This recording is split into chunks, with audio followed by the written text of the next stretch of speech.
today's episode, we have a quick announcement. Then I take a look at the dollar index and a setup on EURUSD. Then Chungwa takes us through a setup on Aussie dollar, New Zealand dollar, and then we got some action from our Discord trading room. Enjoy. Welcome to another weekly market review with FX price action setups. Before we jump into the setups, just a quick little announcement. We've added a new feature in our Discord trading room, and we have now made it possible for you guys to follow your favorite trader. We've opened some private channels for these traders, some of our top ranked traders in our trading room, as you guys can see over here. And anyone who's a supporting member or a soldier of this trading room can access these channels, and this will make it easy for you to follow your favorite traders. Also, just a little tip, we do have a lot of channels in here. For instance, this information channel. Once you've read through all the information, you're welcome to minimize this. And also you can mute the channels that you don't want any notifications on. So you only get the information that you need. It is free to become a soldier, and you can find the information in our Becoming a Soldier section. And once you've linked to one of your accounts, then all these features will become available to you. Also, if everything goes to plan, we should be announcing our first trading event next week, one that we're quite excited about, and we'll try and include as many brokers as possible so everyone can take part.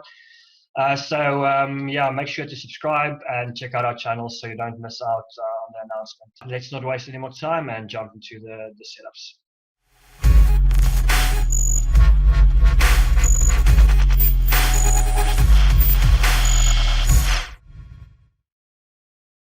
All right, I'm going to start us off with the dollar index, and we're on the weekly chart over here.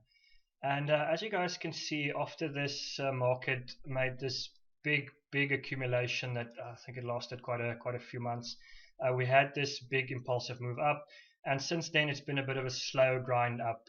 And if you put on any sort of momentum indicator, I'm pretty sure you'll find some divergence showing you that the market is running out of a bit of steam.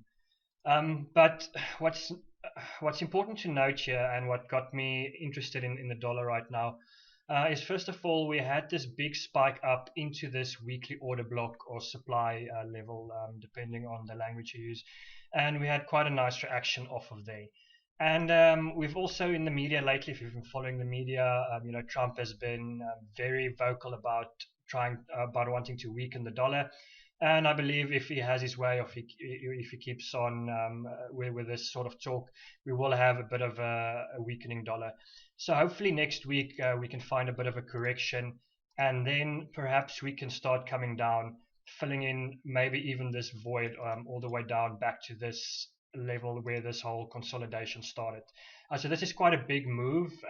There is obviously the chance that we might just continue grinding and go a little bit higher, but like I say, there might be a really good chance that we could have a weakening dollar.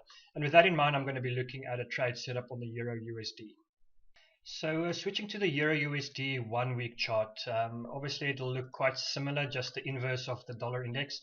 And what we had here is also this market just grinding down, and it looked like it made quite a nice little liquidity run here, a nice little pin bar into this order block that we've marked off, I think even since last year. And I think we have every possibility now of making a correction, and then at least having a little bit of a move up before we continue grinding lower. Alternatively, I do think we have a possibility of reversing and actually taking out these highs over here and perhaps coming to this pivot point where this whole consolidation started. So yeah, quite a big move, and we'll move into the lower time frames to look for some trade setups. So I just moved into the daily time frame to mark off just this little breaker block. This is this last little bullish move before we had this big run down and the market reversed, breaking market structure. So this little breaker block, this blue area that I marked off, will be the area that we're going to be watching for some price action next week to go long. All right, and finally on the 4-hour time frame, as you guys can see, this is the level that we marked off, and it seems like we're busy making a bit of a correction here.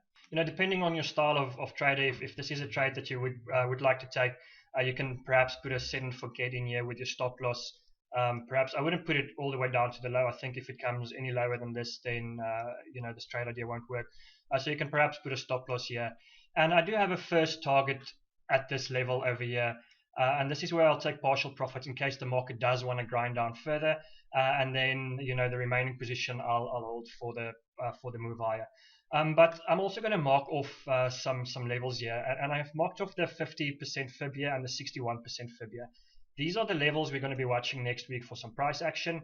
And I personally, and depending on your style of entry or how you want to enter the market, I personally have about 12 different reversal patterns that I'll be looking for on the 5 or 50-minute time frame. And I can't really post those setups right now. We'll have to see how the market develops next week. And ideally, we'd like this market to set up a bit of perhaps maybe set up some liquidity, and perhaps during a news event, during a US or maybe even a Trump tweet, we'll run the liquidity, into one of these levels, and we'll find a bit of a reversal pattern to get long.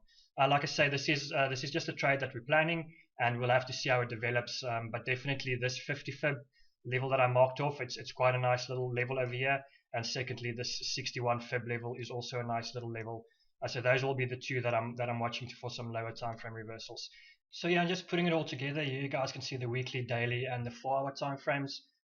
So the main idea next week is look for longs in this area, take first target here if we get there, and then hopefully we can also find quite a bigger move, in case Trump gets his way and weakens the dollar. Thanks, that's it from me, guys. See you guys in the trading room. Good morning, good people. Good morning, good people. My name is Kosnati Mutuma. Today, I would like to bring you the setup on the Australia and New Zealand. What I'm looking at the Australia New Zealand here, it's my chart on the weekly time frame. On the weekly time frame, we need to get the direction before we look for entries. Here, it's the structure on white of the pound cat. So what Australia New Zealand is doing today, it's what pound cat has done it already. Pound cat has done the same structure before already. So that's how we are going to trade the fractals, the similarities. So this is what pound cat has done before. So which is why I am looking for pound, so Australia New Zealand to push to the upside. So it's very much important to understand how correlation works and stuff like that. It makes trading so much easier. So this is the structure that I'm looking at. We are looking to take the trade upside to 50% of this move from year to year if you put your retracement Fibonacci's. So we are looking to take this trade all the way up to the 50%, 61%. I mean 61% as well. This will give you over about 1.4 1,400 pips to the upside, of which is a good pips to the upside. So how are you going to trade this move to the upside? So you are going to trade this move right now, right here. We've got a breakout of this compression. We have already broken out this compression because this compression is happening on the weekly or daily. So you can look for the corrective structure on the smaller time frame and take it to the upside. So for every corrective structure you get here, for every corrective structure or pullback, you'll keep on taking this pay all the way to the upside until it gets to 50%, 61%. Let's go to the smaller time frame. Looking at the 4-hour time frame or 2-hour time frame over here, we can see that we have broken the structure as I've mentioned. So it looks like now price is starting to give us a nice corrective structure over here. Look for this correction to finish to be matured. So if this correction is matured, then you'll be ready to take it to the upside, all the way to the upside. So as I said, every corrective structure that you'll get, you'll keep buying this pair. This downtrend that you are seeing all along, this compression that is coming down like that, it's already over. So it's over now. So price will keep on rallying to the upside. So all we are going to get now is a rally to the upside. All right, cheers, ladies and gentlemen. Enjoy your next week trading. I hope you're gonna be you profitable. Cheers. Bye bye.